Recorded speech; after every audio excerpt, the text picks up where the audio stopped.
अध्याय 1। कुरुवृद्ध भीष्म पितामह ने दुर्योधन को प्रसन्न करते हुए और ऊंचे स्वर में गरजते हुए शंख बजाया। फिर चारों ओर शंख, नगाड़े, ढोल, गौमुख आदि अनेक बाजे बजने लगे, जिनका बड़ा भयंकर शब्द हुआ। इसके अनंतर सफेद घोड़ों के रथ पर बैठे माधव, श्री कृष्ण, पांडवों और अर्जुन ने भी दिव्य शंखों को बजाया।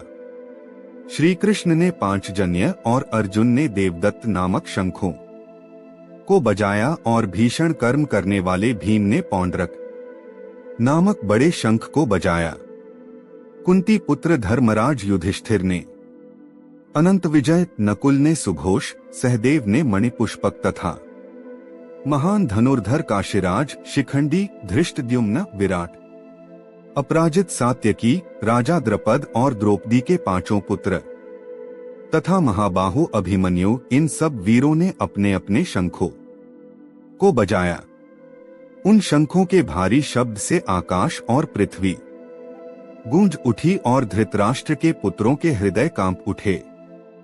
हे राजन, अर्जुन ने कौरवों को युद्ध के लिए प्रस्तुत देखकर श्री कृष्ण जी से कहा, हे अच्युत, मेरा रथ दोनों सेनाओं के बीच में खड़ा कीजिए, जिससे मैं युद्ध करने वालों को देख लूं कि इस रणभूमि में मुझे किन किन के साथ युद्ध करना है।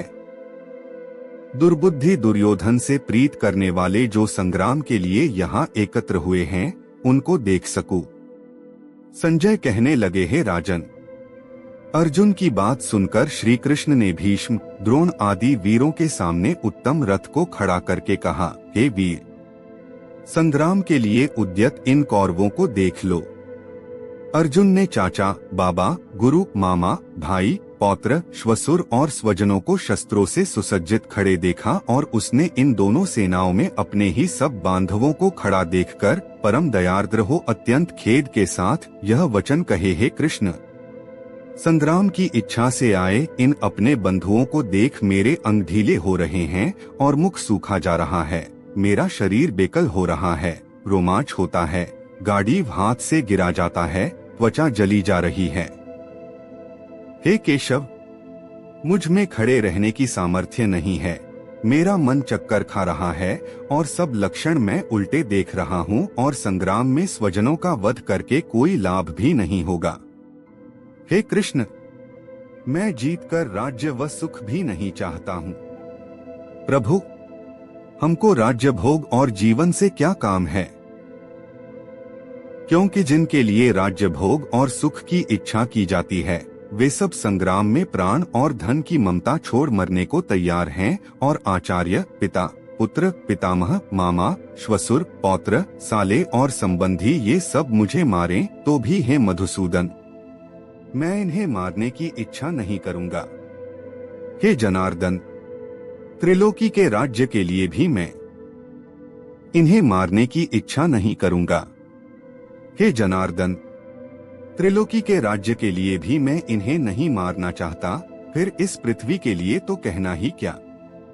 हे जनार्दन, धृतराष्ट्र के पुत्रों को मारकर हमारा क्या होगा, इन आत्ताइयों का वध करने से पाप ही होगा, इसलिए हमें अपने भाई और धृतराष्ट्र के पुत्रों को मारना अनुचित है। हे माधव, स्वजनों को मारकर क्या हम सुखी रह सकते हैं?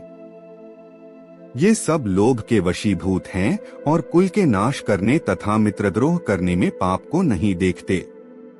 कुल नाश को जानते हुए भी हमको इस पातक से क्यों नहीं दूर रहना चाहिए। कुल का नाश होने से कुल के प्राचीन धर्म नष्ट हो जाते हैं, फिर धर्मनाश होने से कुल में पाप बढ़ता है। हे श्री कृष्ण, पाप से कुल की स्त्रियां व्याभिचारिणी हो जाती हैं, जिसे वर्णशंकर संतान उत्पन्न होती है। वह वर्णशंकर संतानें जिन्होंने कुल को नष्ट किया है, उनको तथा उस कुल को नरक में पहुंचाते हैं, क्योंकि श्राद्ध तर्पण आदि बंद हो जाते हैं।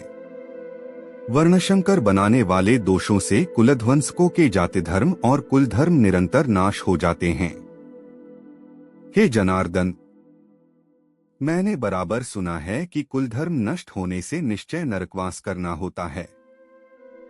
हाय, हम बड़ा पातक करने को तैयार हैं, जो राज्य सुख के लाभ से अपने स्वजनों को ही मारने की कोशिश कर रहे हैं। मुझ शस्त्र रहित एवं उपायहीन को रणभूमि में बांधकर डाल दें तो मेरा बहुत कल्याण हो। संजय ने कहा, हे राजन। यह कहकर अत्यंत दुर्खित होकर अर्जुन ने उसी समय धनुष बाण फेंक दिया और रथ के पिछले भाग में जा बैठा। इस प्रकार गीता का प्रथम अध्याय समाप्त होता है। दूसरा अध्याय। संजय बोले, हे धृतराष्ट्र। तब श्री कृष्ण दयायुक्त नेत्रों में आंसू भरकर व्याकुल चित्त अर्जुन से बोले, हे अर्जुन, अनर्थ के सेवन करने योग्य अपयशकारक नरक में गिराने वाला मोह इस समय तुम्हारे मन में कहां से आया? तुम कायर मत बनो, यह शोभा नहीं देता। तुम हृदय की दुर्बलता को त्याग कर युद्ध के निमित्त खड़े हो जाओ। अर्जुन ने कहा, हे मधुसूदन, मैं रण में पूज्य भीष्म और द्रोणाचार्य के ऊपर बाण प्रहार कर कैसे युद्ध करूंगा? इस लोक में महात्मा गुरुजनों को न सताकर भीख मांग भोजन करना उत्तम है और अर्थ की कामना के लिए गुरुजनों को मारकर उनके रक्त से सने भोगों को भोगूंगा। हम नहीं जानते कि युद्ध कौन जीतेगा। यदि हम जीत भी लेंगे तो भी इनको मार हम जीवित रहना नहीं चाहते। वही धृतराष्ट्र के पुत्र हमारे सामने प्रस्तुत हैं। दीनता से मेरी स्वाभाविक वृत्ति नष्ट हो गई है और धर्म के विषय में मेरा चित्त मोहित हो गया है। मैं आपसे पूछता हूँ, जिससे निश्चय करके मेरा भला हो वह मुझको समझाकर कहिए, क्योंकि मैं आपका शिष्य हूँ और आपकी शरण में हूँ। आप मुझे ज्ञान शिक्षा दीजिए। मुझे पृथ्वी का निष्कंटक राज्य मिल जाए और देवताओं का भी आधिपत्य मिल जाए तो भी ऐसा कोई उपाय नहीं दिखता जो कि मेरी इंद्रियों के दुखाने वाले शोक को दूर करे। हे गोविंद, मैं युद्ध नहीं करूंगा। यह कहकर अर्जुन चुप हो गए। संजय बोले, हे राजन। दोनों सेनाओं के बीच में खिन्न होकर बैठे अर्जुन से भगवान श्री कृष्ण ने यह वचन कहे, हे अर्जुन, जिसके लिए शोक नहीं करना चाहिए तू उसके लिए शोक करता है और पंडितों के से वचन तो कहता है, परंतु पंडित लोग न मरों का सोच करते हैं न जीवितों का। यह बात असंभव है कि मैं पहले न था, तुम भी न थे और ये राजा भी न थे और इसके बाद भी न रहेंगे। जैसे देहधारियों की इस देह का लड़कपन, जवानी, बुढ़ापा ये अवस्था होती है, तैसे ही मृत्यु के बाद दूसरी देह की भी होती है। इसलिए पंडित लोग मोक्ष को प्राप्त नहीं होते। इंद्रियों का शब्दादि विषयों से संयोग जाड़ा, गर्मी आदि सुख दुख को देने वाला है। आने जाने वाले और नाशवान जानकर इन्हें सहन कर। हे नरश्रेष्ठ, सुख दुख को समान मानने वाले जिन वीर पुरुषों को ये बाह्य पदार्थ क्लेश नहीं देते, वह मोक्ष पाने के अधिकारी हैं। असत का तो अस्तित्व नहीं है और सत का अभाव नहीं है। इस प्रकार दोनों को ही तत्वज्ञानी पुरुषों ने देखा है, जिससे यह सारा संसार व्याप्त है। उसका विनाश करने में कोई समर्थ नहीं है। इस अविनाशी, अचिंत्य और नित्य जीवात्मा के ये सब शरीर नाशवान हैं। अतएव हे भारत, तुम युद्ध करो। जो पुरुष इस आत्मा को मारने वाला तथा जो मरने वाला मानते हैं, वे दोनों ही ज्ञानी नहीं हैं। क्योंकि यह आत्मा न मारती है न मरती है। आत्मा न कभी जन्मती है न मृत्यु को प्राप्त होती है, न कभी जन्मी थी न कभी मरेगी। यह अजन्मी, नित्य, कभी न घटने बढ़ने वाली और सनातन है। शरीर नष्ट होने पर भी वह नाश को प्राप्त नहीं होती। जो पुरुष इस आत्मा को नित्य, अविनाशी, निर्विकार और अजन्मा जानता है, वह किसको घात करावेगा और किसको मारेगा। जिस प्रकार मनुष्य पुराने वस्त्र फेंककर नया वस्त्र ग्रहण करता है, उसी प्रकार आत्मा पुरानी देह को छोड़कर नई देह धारण करती है। आत्मा को शस्त्र काट नहीं सकते, अग्नि जला नहीं सकती, जल भिगो नहीं सकता, ना भीग या गल सकती है और न सूख सकती है। यह अविनाशी, सर्वव्यापी, स्थिर, अचल और सनातन है। यह इंद्रियों से जाना नहीं जा सकता। यह कल्पना से भी परे है और इसमें हेरफेर नहीं हो सकता। इसलिए ऐसा जानते हुए तुम्हें शोक करना उचित नहीं है। हे महाबाहो, यदि तुम इस आत्मा को नित्य जन्म लेने वाला मानते हो तो भी शोक नहीं करना चाहिए, क्योंकि जो जन्मा है उसकी मृत्यु है और जिसकी मृत्यु हुई है उसका जन्म होना निश्चित है। अतः जो बात अनिवार्य है उसके लिए सोच करना व्यर्थ है। जन्म लेने से पहले क्या था किसी को मालूम नहीं। मध्य में कुछ प्रकट होता है, फिर मरने के पीछे क्या होगा कोई नहीं जानता। ऐसी दशा में किसी बात का सोच करना क्या तुमको उचित है? कोई मनुष्य तो इस आत्मा को आश्चर्य से देखता है, आश्चर्यवत वर्णन करता है, कोई आश्चर्यवत मानकर सुनता है, परंतु कोई देख कह व सुनकर भी भली प्रकार नहीं जानता है। सबके शरीर में यह आत्मा नित्य अविनाशी है। इस कारण सब प्राणियों के लिए तुमको सोच करना उचित नहीं, अपने धर्म को भी सोचकर घबराना उचित नहीं, क्योंकि क्षत्रियों को धर्म पूर्वक युद्ध से बड़ा और कुछ भला करने वाला नहीं है।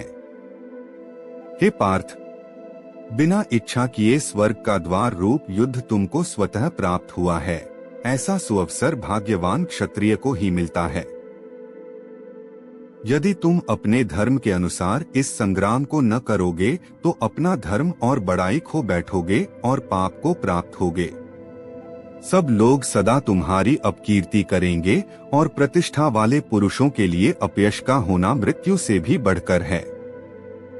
ये महारथी समझेंगे कि अर्जुन डरकर संग्राम से हट गया और अब तक जो लोग तुम्हारे पराक्रम की प्रशंसा करते हैं वही अनेक तरह के दुर्वचन कहेंगे। इससे बढ़कर दुख तुमको क्या होगा? यदि युद्ध में नष्ट हो गए तो स्वर्ग के भागी होंगे, जीतने पर पृथ्वी का राज्य करोगे।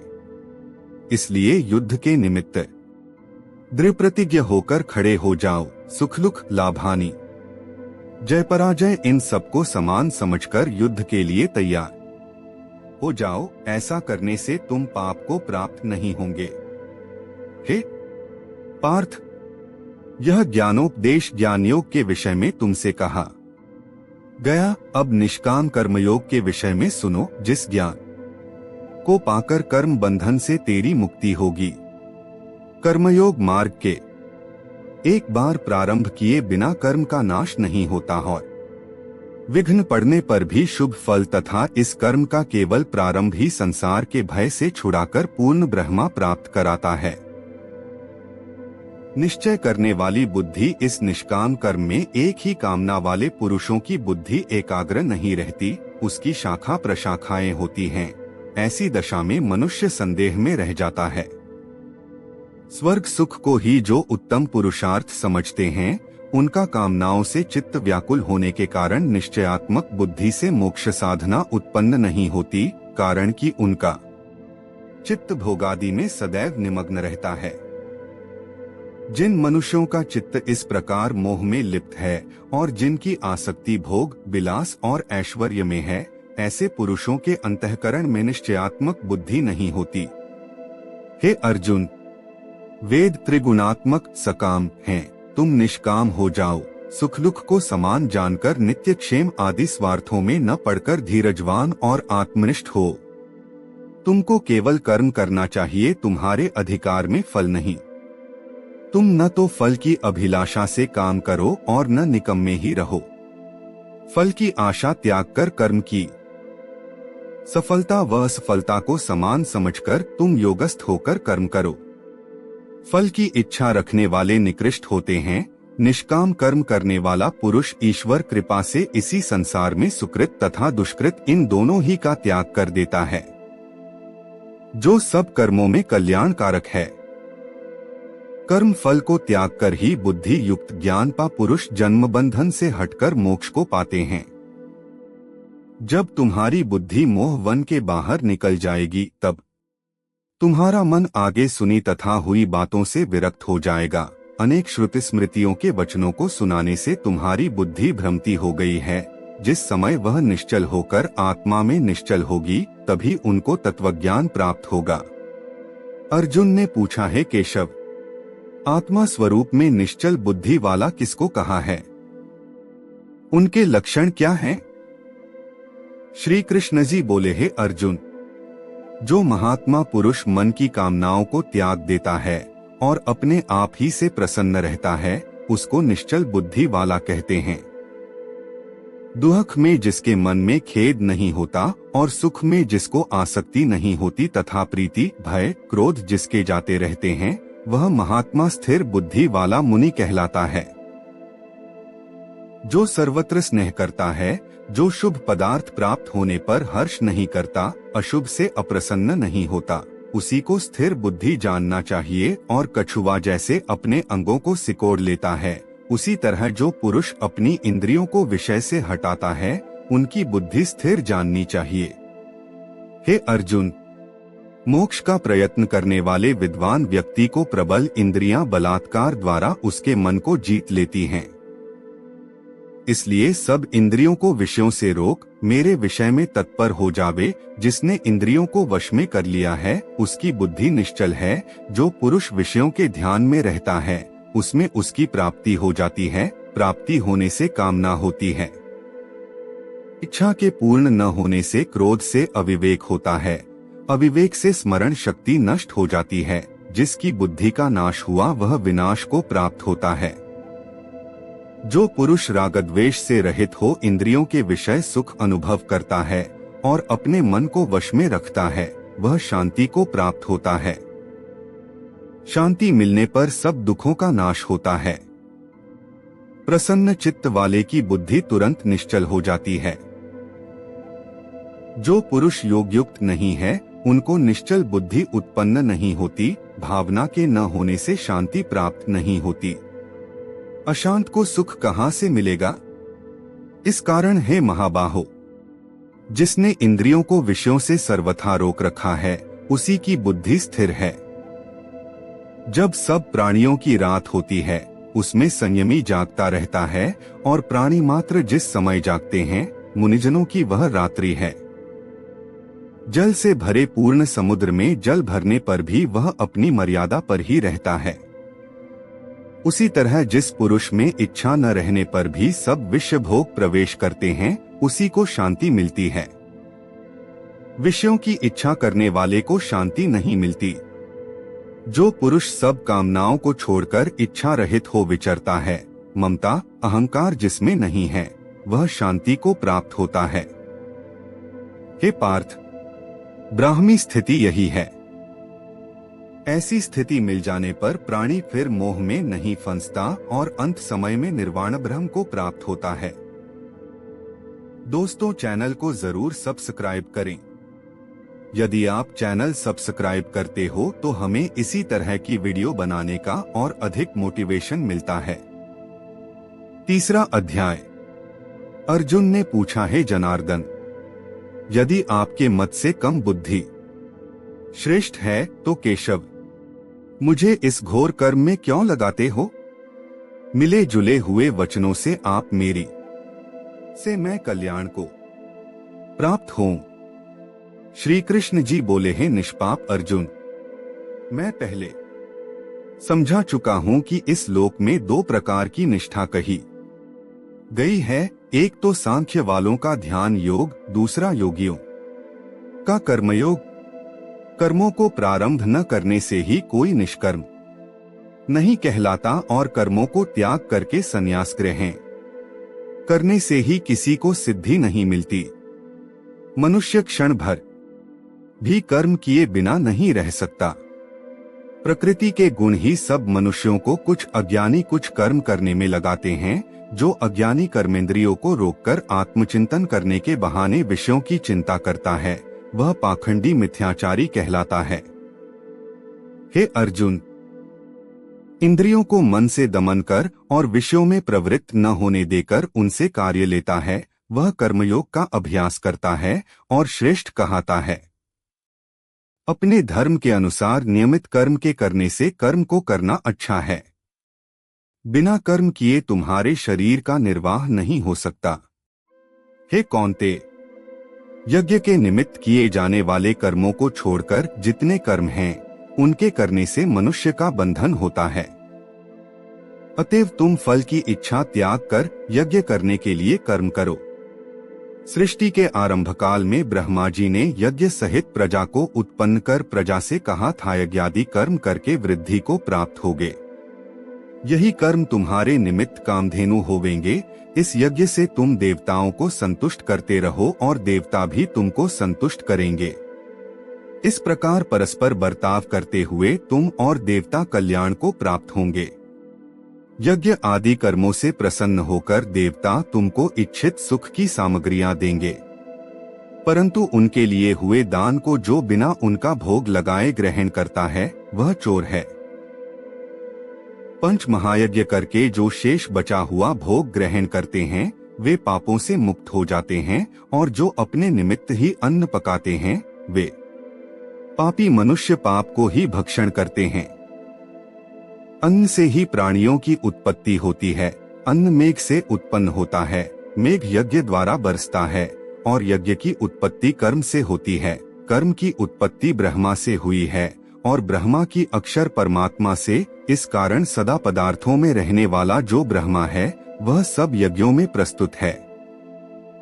हे पार्थ, इस प्रकार चलाए हुए कर्मचक्र के अनुसार जो नहीं चलता है वह पापमय है और उसका जीवन व्यर्थ है। जो पुरुष आत्मा में ही रहता है और आत्मानंद अनुभव से तृप्त रहता है, आत्मा में ही संतुष्ट है, उससे कुछ भी कार्य शेष नहीं।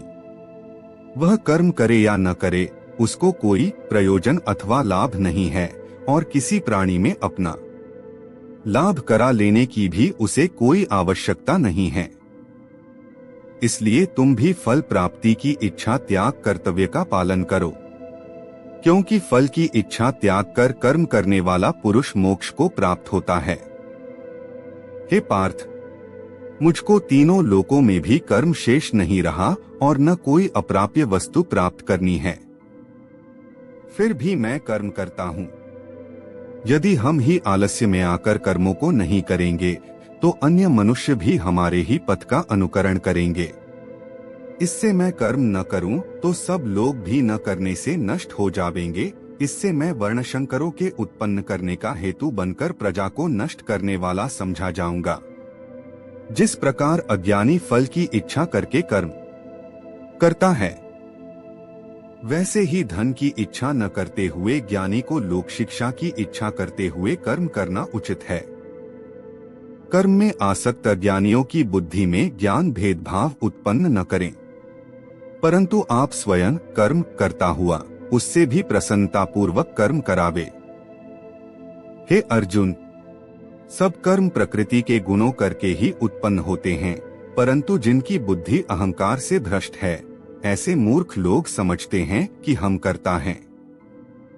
परंतु जो गुण और कर्म के विभाग का सच्चा तत्व जानता है वह ज्ञानी पुरुष यह समझकर इसमें आसक्त नहीं होता कि गुणों का यह खेल आपस में हो रहा है। प्रकृति के गुणों करके भूले हुए मनुष्य गुण और कर्मों में आसक्त होते हैं। उन अल्पज्ञ मदों के ज्ञानी पुरुष कर्म मार्ग से चलायमान न करें। हे अर्जुन, अध्यात्म बुद्धि से तुम सब कर्मों को मुझ में अर्पण करके कर्म फलों की आशामता को छोड़कर संग्राम करो। जो पुरुष श्रद्धा पूर्वक मेरे वचनों पर दोष दृष्टि न करके मेरे इस मत के अनुसार आचरण करते हैं वे लोग कर्म बंधन से निश्चय मुक्त हो जाते हैं, और जो अज्ञानी मेरे इस मत पर दोष दृष्टि करते हुए इसको ग्रहण नहीं करते वे संपूर्ण ज्ञान से रहित हैं, उनको नष्ट हुआ जानो। अपना कठिन धर्म भी दूसरे के सहज धर्म से हितकर होता है। स्वधर्म में मरना भी कल्याणकारक है, परंतु अन्य धर्म भयानक हैं। अर्जुन ने कहा, हे विष्णुनंदन श्री कृष्ण, पुरुष को पाप करने की इच्छा न होते हुए भी उसे कौन बलात्कार से पाप के मार्ग में प्रवृत्त कराता है। कृष्ण भगवान बोले, हे अर्जुन, रजोगुण से उत्पन्न होने वाला काम व क्रोध मनुष्य को पाप मार्ग में ले जाता है। इस करके उत्पन्न इच्छा कभी तृप्त नहीं होती। ये महापापी और शत्रु हैं। जैसे अग्नि धूल से दर्पण और झिल्ली से गर्भ का बालक ढका हुआ है, उसी प्रकार विषय की इच्छा से आत्मज्ञान ढका हुआ है। हे कुंती पुत्र, इस शत्रु काम करके ज्ञानियों का ज्ञान आच्छादित हुआ है और सदा अग्नि की तरह तृप्त नहीं होता। इंद्रियां, मन और बुद्धि इस काम के आश्रय स्थान हैं। इनके सहारे विशेषा ज्ञान को आच्छादित करके जीव को मोहित कर लेती हैं। अतएव तुम सर्वप्रथम इंद्रियों को वश में करके ज्ञान और विज्ञान को नष्ट करने वाले इस पापी काम को अवश्य ही जीतो। कहते हैं कि इंद्रियां सबसे प्रबल हैं और इंद्रियों से भी प्रबल मन है। इस प्रकार जो बुद्धि से परे है, उस आत्मा को जानकर निश्चयात्मक बुद्धि द्वारा मन को निश्चल करके है महाबाहो, तुम दुर्धर शत्रु को जीत लो। इस तरह तीसरा अध्याय समाप्त होता है। अध्याय चौथा। श्री कृष्ण भगवान बोले, इस अविनाशी कर्म योग को मैंने सूर्य से कहा, सूर्य ने मनु से कहा और मनु ने राजा इक्ष्वाकु से कहा। हे अर्जुन, इस तरह परंपरा से प्राप्त यह योग सब राजर्षियों ने जाना, परंतु अधिक समय व्यतीत होने से यह लुप्त हो गया। वही प्राचीन योग आज तुमको मैंने बताया है, क्योंकि तुम मेरे भक्त और मित्र हो। यह रहस्य अति उत्तम है। अर्जुन बोला, आपका जन्म तो अभी हुआ है और सूर्य का जन्म बहुत दिन पहले हुआ था। मैं किस प्रकार मानूं कि सूर्य को यह योग आपने बताया था? श्री कृष्ण भगवान बोले, हे अर्जुन, मेरे व तुम्हारे अनेक जन्म हो चुके हैं, मुझे यह याद है और तुम भूल गए हो। मैं अजन्मा, अविनाशी, संपूर्ण प्राणियों का स्वामी और अपनी प्रकृति से स्थित हूँ तथा अपनी माया से जन्मता हूँ। हे भारत, जब जब धर्म की हानि होती है और अधर्म का प्राबल्य होता है, तब तब ही मैं जन्म लेता हूँ। साधुओं की रक्षा, पापियों का विनाश और धर्म की स्थापना करने के लिए प्रत्येक युग में जन्मता हूँ। जो मेरे इस अलौकिक जन्म और कर्म का तत्व जानता है, वह मृत्यु होने पर फिर जन्म नहीं लेता और मुझ में लीन हो जाता है। इस तरह मोह, भय और क्रोध को त्याग कर मुझ में भक्ति और कर्म और मेरी शरणगति हो। बहुत से मनुष्य ज्ञान रूपी तप से पवित्र होकर मुझ में मिल गए हैं। जो जिस भाव से मेरा पूजन करता है, उसको मैं उसी प्रकार का फल देता हूँ। जो मनुष्य लोक में कर्म सिद्धि की इच्छा करने वाले देवताओं का पूजन करते हैं, क्योंकि इस लोक में कर्म की सिद्धि शीघ्र होती है। मैंने चारों वर्णों की सृष्टि अपने अपने गुण और कर्म से की है। सृष्टि का कर्ता मैं ही हूँ, तथापि मुझे अकर्ता अविनाशी जानो। कर्म मुझको वृद्ध नहीं कर सकते तथा कर्म फल में मेरी कामना नहीं है। इस प्रकार जो मुझको पहचानता है, कर्मों के बंधन में नहीं पड़ता। इसी प्रकार समझकर प्राचीन मुमुक्षुओं ने भी कर्म किए हैं। आठ पूर्व पुरुषों के पहले ही किए कर्मों को तू भी कर। हे अर्जुन, कर्म क्या है और कैसे किया जाता है, इसके विचार में विद्वानों की बुद्धि भी चकरा जाती है। उस कर्म का वर्णन मैं तुमसे करूंगा, जिसके जानने से संसार के बंधन से छूटकर मोक्ष के भागी होंगे। कर्म, विकर्म और अकर्म तीन का जानना आवश्यक है, क्योंकि कर्म की गति अति गंभीर है। जो कर्म में अकर्म देखता है, वही पुरुष बुद्धिमान है, वही योगी और समस्त कार्यों का करने वाला है। हे अर्जुन, जो कर्म करने में कोई कामना नहीं रखता है और जिसके समस्त कर्म ज्ञान रूपी अग्नि से भस्म निर्मल हो गए हैं, उनको पंडित कहते हैं। जो फल की आशा छोड़कर कर्म करता है और उनमें आसक्ति भी नहीं रखता है तथा निराश्रय ही सदा संतुष्ट रहता है, ऐसा मनुष्य कर्मों में घिरा रहने पर भी मानो कुछ नहीं करता है। सब कामनाओं को त्याग, मन और आत्मा को वश में कर, संसारी प्रपंचों से छूटकर केवल शरीर से काम करते हैं, वे भी कर्म बंधनों से संतापित नहीं होते।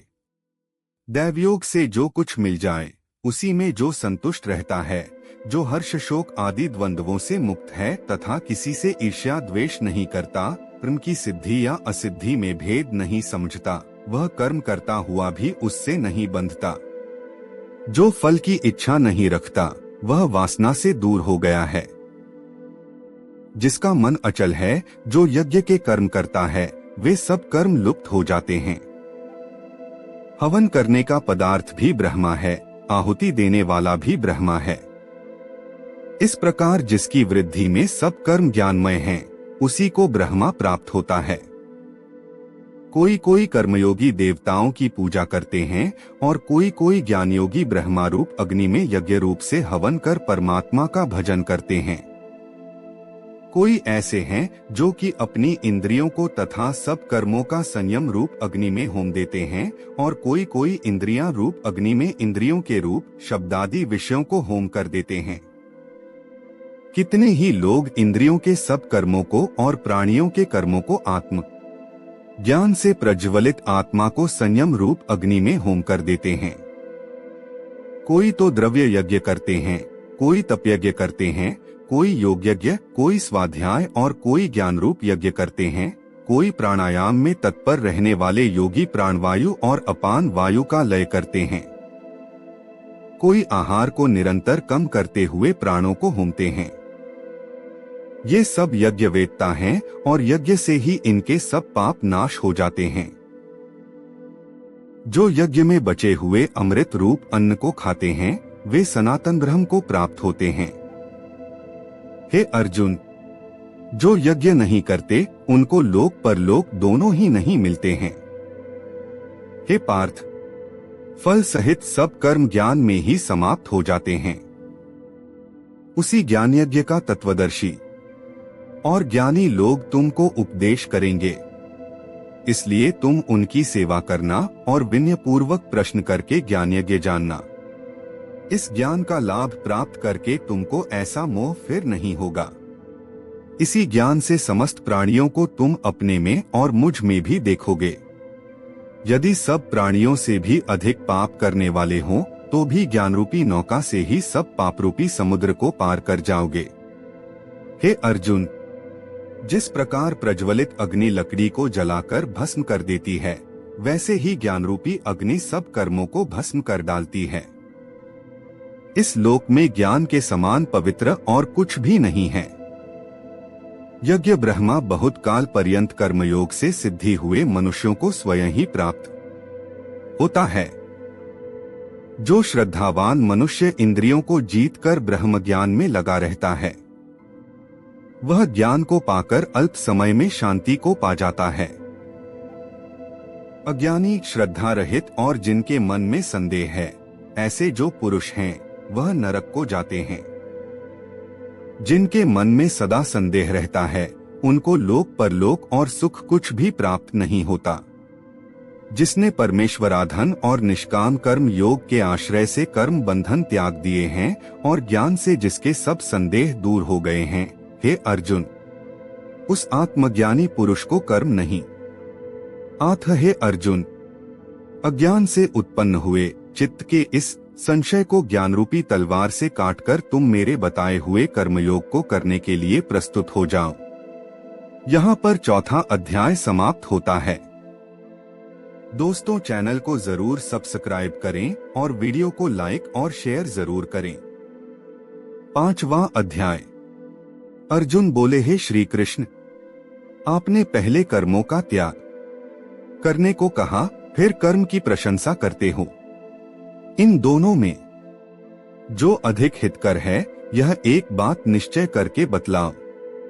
श्री कृष्ण जी बोले, हे अर्जुन, कर्मों का त्याग और कर्मों का कर्ता ये दोनों ही मोक्ष प्राप्त करा देने वाले हैं, परंतु इन दोनों में कर्म त्याग से कर्मयोग हितकर है।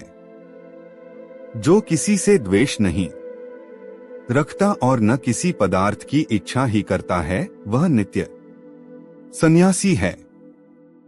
सन्यास और योग को मूर्ख लोग ही अलग अलग कहते हैं। जो इन दोनों में से एक में भी अच्छी तरह स्थित हो जाता है, उसको दोनों का फल प्राप्त होता है। ज्ञानी योगियों को जो स्थान मिलता है, वही स्थान कर्म योगियों को भी प्राप्त होता है। हे महाबाहो, कर्मयोग के बिना सन्यास का प्राप्त होना दुष्कर है। कर्म करने वाले मुनिजनों को ब्रह्मा प्राप्त होने में विलंब नहीं लगता है। कर्म योग युक्त शुद्ध अंतःकरण वाला मन तथा इंद्रियों को जीतने वाला संपूर्ण प्राणियों में अपनी आत्माओं को देखने वाला कर्म करता हुआ भी कर्म फल में लिप्त नहीं होता। योग युक्त तत्ववेत्ता पुरुष देखते हैं, सुनते हैं, स्पर्श करते हैं, सूंघते हैं, खाते हैं, चलते हैं, श्वास लेते हैं, तो भी यह नहीं मानते हैं कि मैं कुछ भी नहीं करता।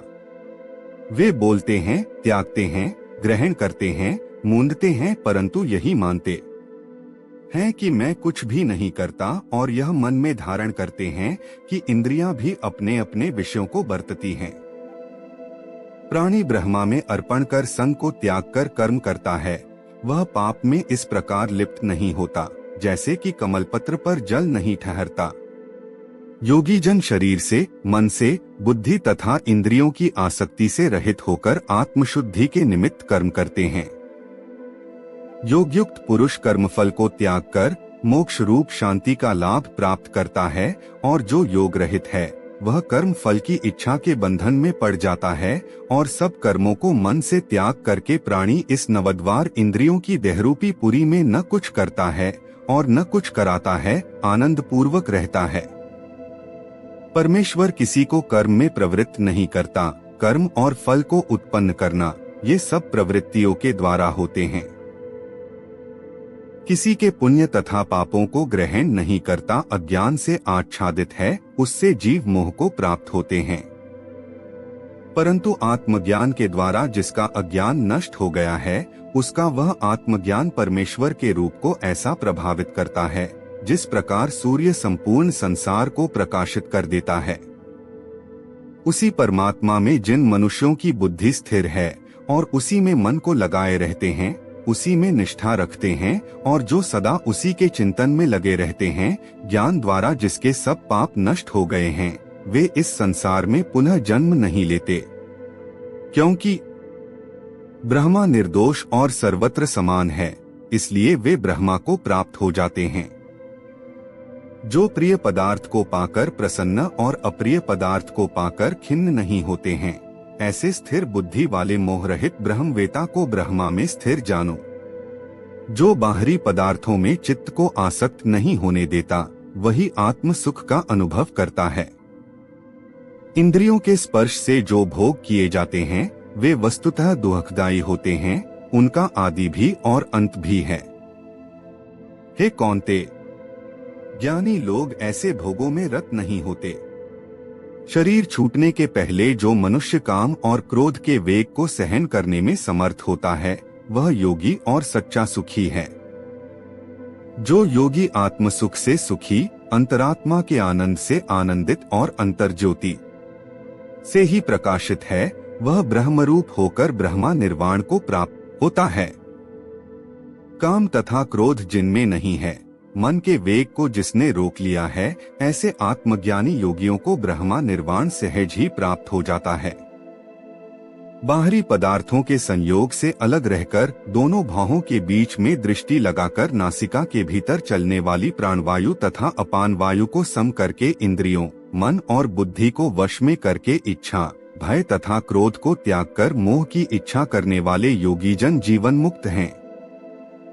जो मुझको सब यज्ञों और तपों का भोक्ता, संपूर्ण लोकों का स्वामी और सब प्राणियों को मित्र जानते हैं, उन्हीं को शांति प्राप्त होती है। इस तरह यहाँ पर अध्याय 5 समाप्त होता है। 6वां अध्याय। श्री भगवान जी बोले, हे अर्जुन, जिसको कर्म फल में आसक्ति नहीं और फिर भी कर्मों को करता है, वही सन्यासी और योगी है, और जिसने हवनादि लौकिक कर्म छोड़ दिए हैं, वह कदापि योगी नहीं है। हे अर्जुन, जिसको सन्यास कहते हैं, उसी को कर्म योग जानो, क्योंकि संकल्पों के त्याग किए बिना कोई भी योगी नहीं हो सकता। जो ऋषिमुनि योग प्राप्ति की इच्छा रखते हैं, उनके लिए उनका साधन कर्म ही है, और उनके पूर्ण योगी होने पर उनका ज्ञान पूर्ण होने का साधन उनके चित्त का समाधान है। जब मनुष्य विषय और कर्मों की शक्ति से छूट गया हो और संपूर्ण वासनाओं को उसने त्याग दिया हो, उसी समय वह योगारूढ़ कहा जाता है। आप ही अपना उद्धार करे और आत्मा को अनवत होने से रोके, क्योंकि मनुष्य आप ही अपना मित्र और शत्रु है। जिसने विवेक से अपना मन स्वाधीन कर लिया है वह स्वयं ही अपना हितकारी है, और जिसने विवेक का परित्याग कर दिया है वह स्वयं ही अपना शत्रु है। मन को जीतने वाले शांत स्वभाव मनुष्य को आत्मशीत, उष्ण, सुख दुख, मान और अपमान इनके होने पर भी अत्यंत स्थिर रहती है।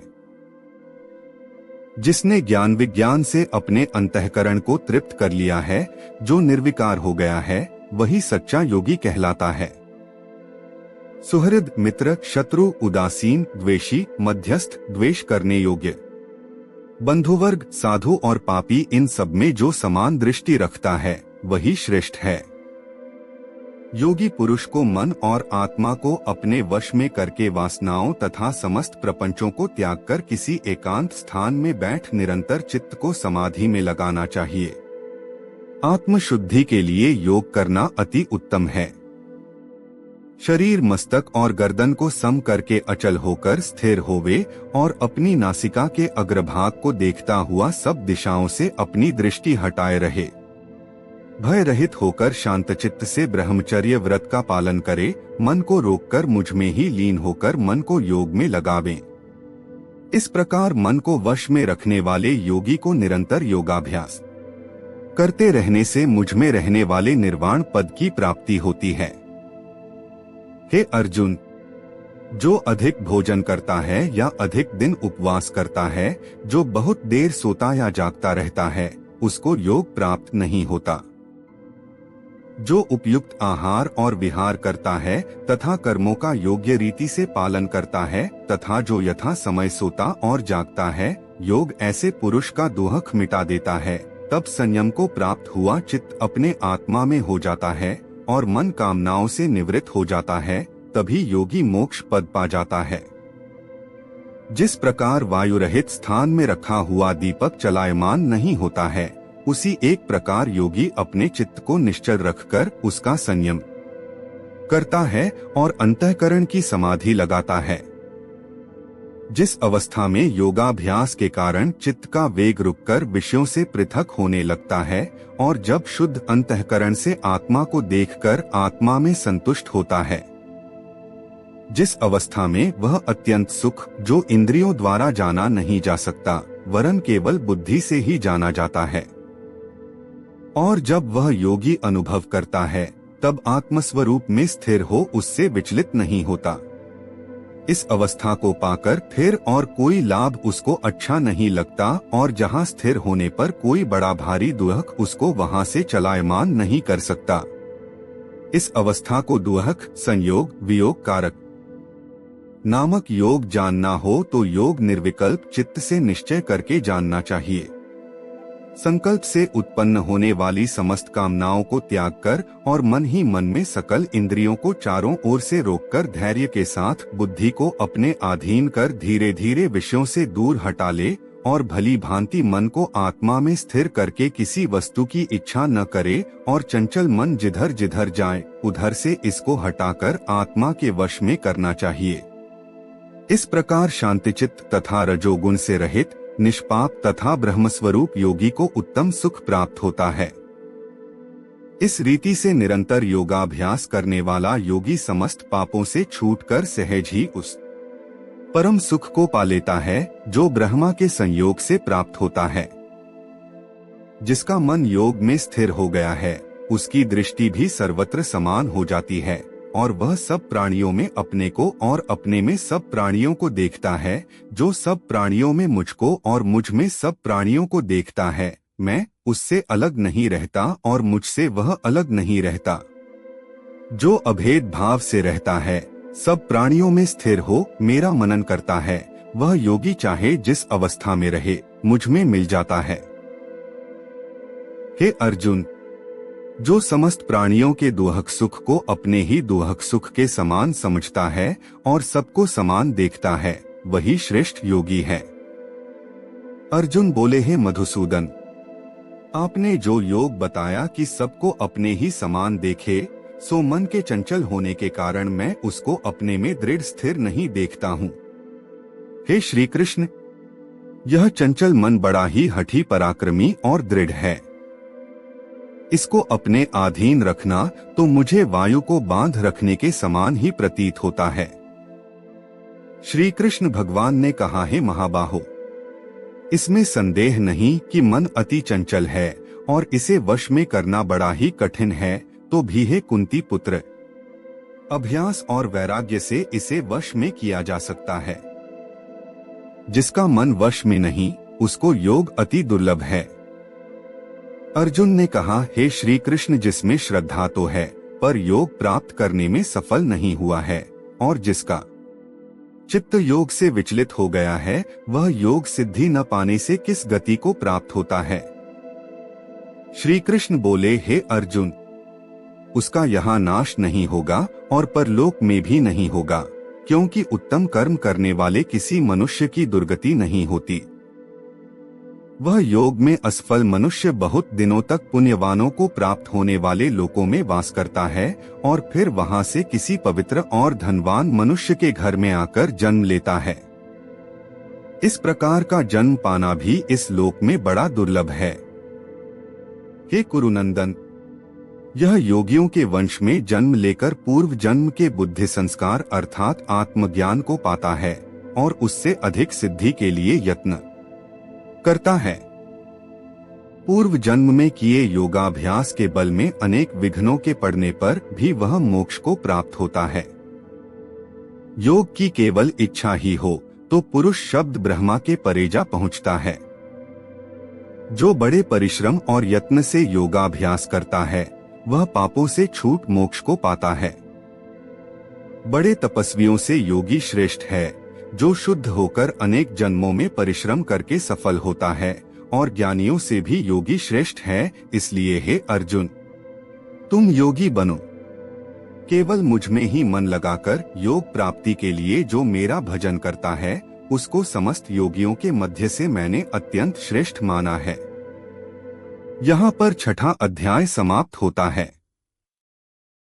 भगवत गीता के शेष अध्यायों के वीडियो का लिंक आपको नीचे डिस्क्रिप्शन में या वीडियो की लास्ट में मिल जाएगा। दोस्तों, इसी तरह की और जानकारी प्राप्त करने के लिए चैनल को सब्सक्राइब करें, वीडियो को लाइक और शेयर जरूर करें। दोस्त, यदि आप चैनल को सब्सक्राइब और वीडियो को लाइक करते हैं तो हमें और वीडियो बनाने का और अधिक मोटिवेशन